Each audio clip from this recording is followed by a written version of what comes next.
I've got about apparently 5 or 6 minutes to say the most useful things I can think of. I'm going to do my best. It was suggested that I distill things down to three items. I think I'll go with 4, and I'll try. I think these are pretty important ones. Some of them are going to sound like, well, you've heard it before, but it's worth re-emphasizing. I think the first is you need to work, depending upon how well you want to do, and particularly if you're starting a company, you need to work super hard. So what does super hard mean? Well, when my brother and I were starting our first company, instead of getting an apartment, we just rented a small office and we slept on the couch. And we showered at the YMCA, and we're so hot up we had just one computer. So the website was up during the day, and I was coding at night, 7 days a week, all the time. And I sort of briefly had a girlfriend in that period, and in order to be with me, she had to sleep in the office. So work hard, like every waking hour. That's the thing I would say, particularly if you're starting a company. And I mean, if you do simple math, say like, okay, if somebody else is working 50 hours and you're working 100, you'll get twice as much done in the course of a year as the other company.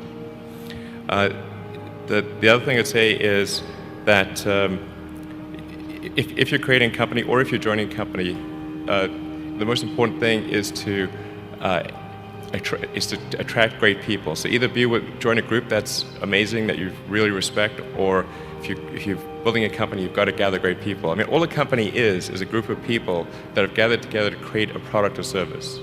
And so depending upon how talented and hardworking that group is, and the degree to which they are focused cohesively in a good direction, that will determine the success of the company.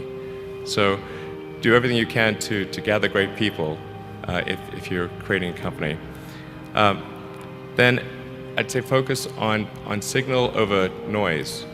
A lot of companies get confused. They spend money on things that don't actually make the product better. So, for example, at Tesla, we've never spent any money on advertising.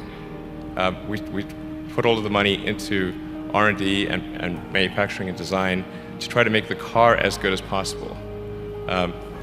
And I think that's the way to go. So for any given company, just can keep thinking about, are these efforts that people are expending, are they resulting in a better product or service? And if they're not, stop those efforts.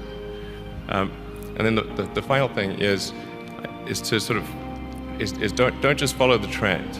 So you may have heard me say that it's good to think in terms of the physics approach of first principles, which is, rather than reasoning by analogy, you boil things down to the most fundamental truths you can imagine, and you reason up from there.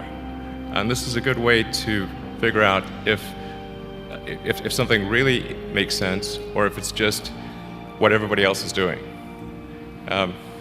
It's hard to think that way. You can't think that way about everything. It takes a lot of effort. But if you're trying to do something new, it's the best way to think. And that framework was developed by physicists to figure out counterintuitive things like quantum mechanics. So it's really a powerful method. Anyway, so that's, and then I think that the final thing I would encourage you to do is, now is the time to take risk. You don't have, you don't have kids. As you get older, your obligations increase. So and once you have a family, you start taking risk not just for yourself but for your family as well. It gets much harder to do things that might not work out. So now is the time to do that before you have those obligations. So I would encourage you to take risks now. Do something bold. You won't regret it. Thank you.